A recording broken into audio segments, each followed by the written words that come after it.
نحمده ونصلي على رسوله الكريم وعلى آله وصحبه أجمعین اما بعد۔ السلام علیکم ورحمۃ اللہ وبرکاتہ۔ سورۃ الکہف کا ترجمہ اور تفسیر سیکھے کافی وقفہ ہو گیا ہے، دراصل چند مصروفیات کی وجہ سے یہ مشکل ہو رہا ہے، لیکن انشاءاللہ یہ سلسلہ جاری رہے گا۔ امید ہے کہ آپ لوگ بھی صبر کے ساتھ میرا اس میں ساتھ دیں گے۔ چلیے ہم چلتے ہیں آگے۔ سورۃ الکہف کی گزشتہ کلاس میں ہم لوگوں نے آیت نمبر 46 میں یہ سیکھا تھا کہ اللہ تعالیٰ نے واضح انداز میں بتا دیا کہ مال اور اولاد جو ہے وہ دنیاوی زینت کے لیے، ہماری زندگی کو خوبصورت بنانے کے لیے ہے، لیکن دنیا کے ساتھ ساتھ یہ چیزیں بھی ختم ہو جائیں گی۔ اگر کچھ باقی رہے گا تو صرف وہ ہمارے نیک اعمال ہیں۔ تو اسی سلسلے کو آگے لے کر جاتے ہوئے اللہ تعالیٰ نے آگے قیامت کا تذکرہ کیا ہے۔ اللہ تعالیٰ فرماتا ہے، اعوذ باللہ من الشیطان الرجیم، بسم اللہ الرحمن الرحیم، وَيَوْمَ نُسَيِّرُ الْجِبَالَ، اور اس دن نسیر الجبال، ہم پہاڑوں کو چلائیں گے۔ پہاڑ کو چلانے سے مراد یہاں پر اللہ تعالیٰ کہہ رہا ہے کہ ہم ہٹا دیں گے پہاڑوں کو ان کی جگہ سے۔ اللہ اکبر۔ پہاڑ جو اتنی مضبوط مخلوق ہے، جسے اللہ تعالیٰ نے کہہ دیا ہے دوسرے مقام پر کہ ہم نے پہاڑ کو زمین کے لیے میخ کی طرح بنایا ہے۔ اوتادا کا لفظ اللہ نے استعمال کیا کہ ہم نے زمین کے لیے پہاڑ کو میخ کی طرح بنایا۔ جب اللہ تعالیٰ پہاڑ کو جو میخ کے مانند ہے اسی کو نکال پھینکے گا تو سوچئے دوسری چیزوں کا کیا حال ہوگا۔ اللہ تعالیٰ نے سورۃ القاریہ میں فرمایا، وَتَكُونُ الْجِبَالُ كَالْعِهْنِ الْمَنْفُوشِ، اور پہاڑ روئی کے مانند اڑا دیے جائیں گے۔ اللہ اکبر۔ جب پہاڑ کی یہ حالت ہوگی تو دوسری تمام چیزیں تو نہ جانے کہاں جائیں گے۔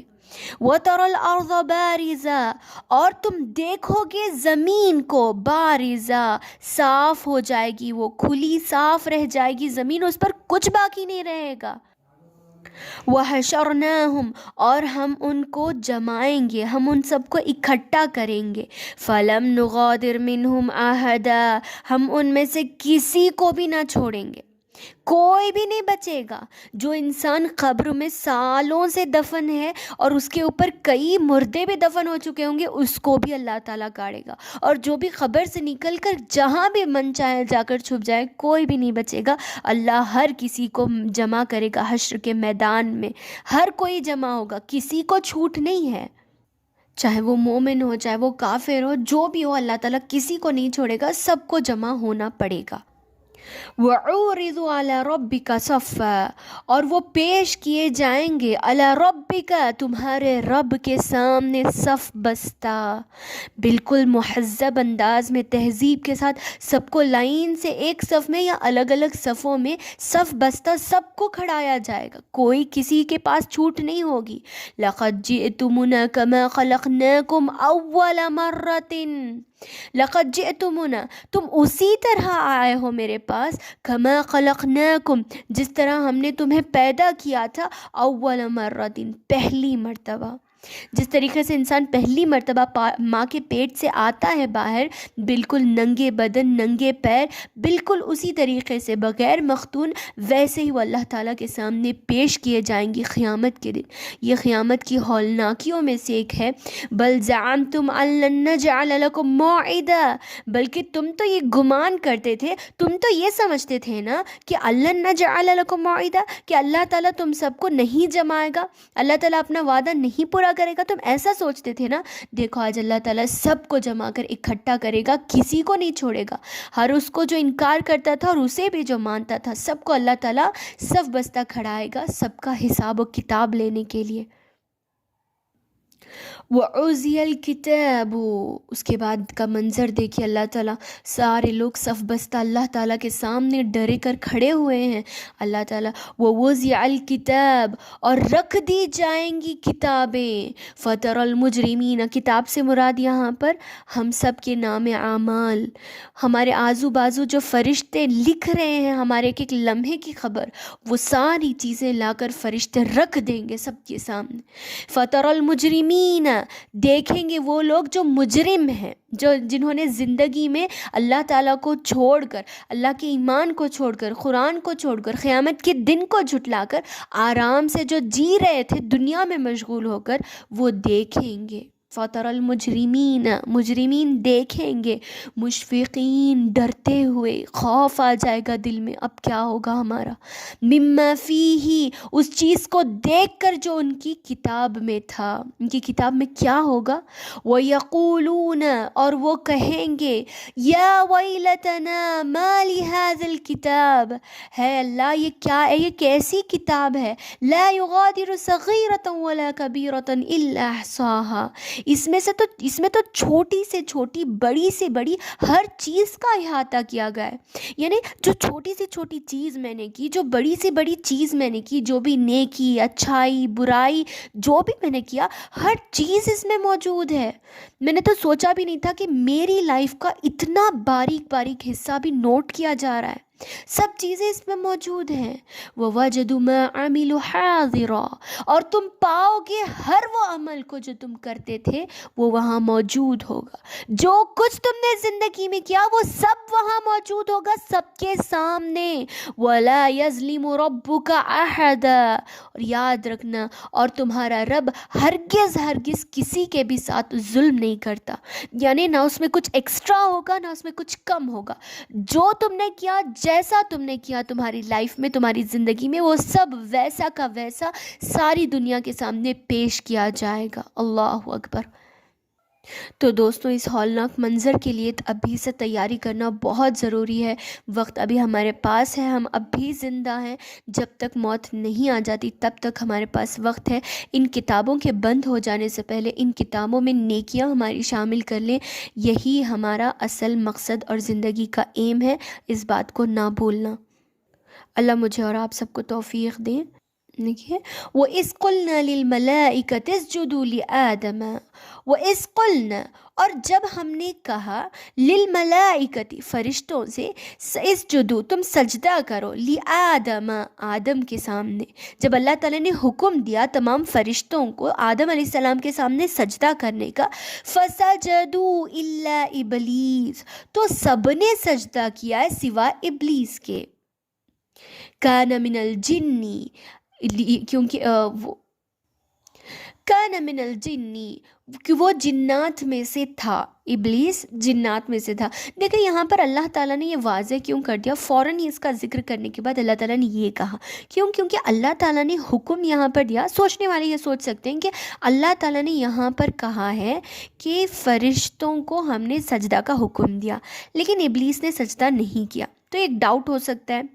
یہاں پر اللہ تعالیٰ نے واضح کر دیا کہ ہاں ابلیس جو ہے وہ فرشتوں میں سے نہیں تھا، یعنی وہ فرشتہ نہیں تھا، وہ جنات میں سے ایک تھا، یعنی وہ ایک جن تھا۔ اللہ تعالیٰ نے ایسا یہاں اس لیے کہا کہ وہ جنات کے بیچ میں رہا کرتا تھا، اللہ تعالیٰ نے اسے اتنا اعزاز دیا تھا کہ جو جن تھا وہ بھی فرشتوں کے بیچ میں ان کے ساتھ رہا کرتا تھا۔ جب اللہ تعالیٰ نے اسے فرشتوں کو حکم دیا گویا کہ وہ ان کے ساتھ رہتا تھا، تو اسے بھی چاہیے تھا کہ وہ بھی سجدہ کرے کیونکہ ان کی گروپ میں وہ بھی موجود تھا وہاں پر۔ اسی لیے اللہ تعالیٰ نے یہاں پر کہا ہاں کہ اگرچہ کہ وہ جن تھا لیکن وہ ان کے ساتھ رہتا تھا اور اس پر واجب تھا کہ ان کے ساتھ ساتھ وہ بھی سجدہ کرے۔ اس کی دلیل ہمیں کہاں سے ملتی ہے؟ اس کی دلیل ہمیں ملتی ہے اللہ تعالیٰ نے ایک اور جگہ قرآن مجید میں کہا ما منعک الا تسجد اذا امرتک جب میں نے تجھے حکم دیا تھا تب تو نے سجدہ کیوں نہیں کیا؟ تو اس سے یہ معلوم ہوتا ہے کہ شیطان بھی انہی میں شامل تھا تو اسے ایک سجدہ کرنا چاہیے تھا۔ اللہ تعالیٰ نے ایک اور جگہ یہاں پر فرمایا ہے کہ فرشتوں کی جو صفت ہے لا یعصون اللہ ما امرهم ویفعلون ما یؤمرون، فرشتے ہر وہ چیز جو اللہ حکم دیتا ہے وہ کر گزرتے ہیں، اللہ تعالیٰ کے حکم کا وہ اعراض نہیں کرتے، انکار نہیں کرتے، بالکل مشین کی طرح کام کرتے ہیں۔ اللہ نے حکم دیا تو فوراً کر دیا، لیکن انکار کس نے کیا؟ ابلیس نے۔ تو وہ فرشتوں میں سے نہیں تھا، وہ جنات میں سے تھا، لیکن وہ فرشتوں کے بیچ میں رہتا تھا، اسی لیے اللہ تعالیٰ نے کہا کہ جب ہم نے فرشتوں کو حکم دیا سجدہ کرنے کا تو سب نے سجدہ کیا ہے سوائے ابلیس کے۔ فَفَسَقَ عَنْ أَمْرِ رَبِّهِ اس نے اپنے رب کے حکم کا انکار کیا، کفر کیا اس نے اپنے رب کے حکم کا۔ فسق کہا جاتا ہے نکلنے کو، اس نے اپنے رب کے حکم سے وہ نکل گیا، اسی لیے یہاں پر فسق کا لفظ استعمال کیا گیا۔ أَفَتَتَّخِذُونَهُ وَذُرِّيَّتَهُ أَوْلِيَاءَ مِن دُونِي اللہ تعالیٰ دیکھیے ہم پوچھ رہا ہے کیا تم اس کو اور اس کی اولاد کو، اس کی ذریت کو دوست بنا رہے ہو مجھے چھوڑ کر؟ اللہ کو چھوڑ کر تم اسے اپنا دوست بنا رہے ہو، جس نے ایک سجدہ کرنے سے انکار کیا، جس نے غرور کیا، تکبر کیا، جس نے اللہ کی نافرمانی کی، کیا تم اس کو اپنا دوست بنا رہے ہو اللہ کو چھوڑ کر؟ وَهُمْ لَكُمْ عَدُوٌّ، جبکہ وہ تو تمہارا دشمن ہے۔ عدو کہتے ہیں دشمن کو، شیطان تو تمہارا کھلم کھلا دشمن ہے، لیکن پھر بھی اللہ کی تم نافرمانی کر کر اسے اپنا رہے ہو۔ بِئْسَ لِلظَّالِمِينَ بَدَلًا، کیا ہی برا بدلہ اختیار کیا ہے ظالموں نے۔ دیکھیے جو لوگ اللہ تعالیٰ کو نہیں مانتے اور شیطان کی پیروی کرتے ہیں، اس راستے پر چلتے ہیں جو شیطان دکھاتا ہے، اللہ تعالیٰ نے انہیں ظالم کیوں کہا؟ کیونکہ وہ اپنے آپ پر ظلم کر رہے ہیں۔ اگر انہوں نے اللہ کو نہیں اپنایا، اللہ کی راہ کو نہیں اپنایا، تو قیامت کے دن جہنم میں جا کر انہوں نے اپنے آپ کو ظلم کیا، اپنے نفس کو ظلم کیا، کیونکہ انہیں حق اور باطل کے درمیان فرق معلوم ہو گیا۔ قرآن آپ کو حق کیا ہے، غلط کیا ہے، سچ کیا ہے، سب آپ کو سکھا رہا ہے، لیکن پھر بھی آپ اسے اگنور کر کر دوسری طرف جا رہے، تو آپ نے یقیناً اپنے اوپر ظلم کیا ہے۔ تو کیا یہ جو ظالم ہیں انہوں نے خود ہی یہ برا بدلہ اختیار کیا ہے؟ تو کیا ہی برا بدلہ ان لوگوں نے اختیار کیا کہ اللہ تعالیٰ کو چھوڑ کر اس کی طرف چل رہے ہیں جنہوں نے اللہ کی نافرمانی کی، جبکہ وہ تو کھلم کھلا دشمن ہے، کیونکہ اس نے اللہ تعالیٰ کو وعدہ کیا ہے صاف طور پر کہ میں تیرے بندوں کو بھٹکا کے رہوں گا، تیری راہ سے لوگوں کو تیری راستے پر آنے سے بھڑکاؤں گا، تیری عبادت کرنے سے روکوں گا، یہاں تک کہ میں پوری جہنم کو بھر دوں گا تیری نافرمانی سے۔ جب اس نے اتنا کھلم کھلا کہہ دیا ہے تو ہمیں کیا ہو گیا ہے کہ سب کو جانتے ہوئے بھی ہم شیطان کی پیروی اختیار کر رہے ہیں، قرآن کی تلاوت کو چھوڑ کر، اس کو سمجھنا چھوڑ کر، اس کے مطابق چلنا چھوڑ کر ہم دنیا کے پیچھے کیوں بھاگے چلے جا رہے ہیں؟ اللہ تعالی ہم سب کو توفیق دے قرآن کو سمجھنے کی، اس کے مطابق چلنے کی۔ آمین ثم آمین۔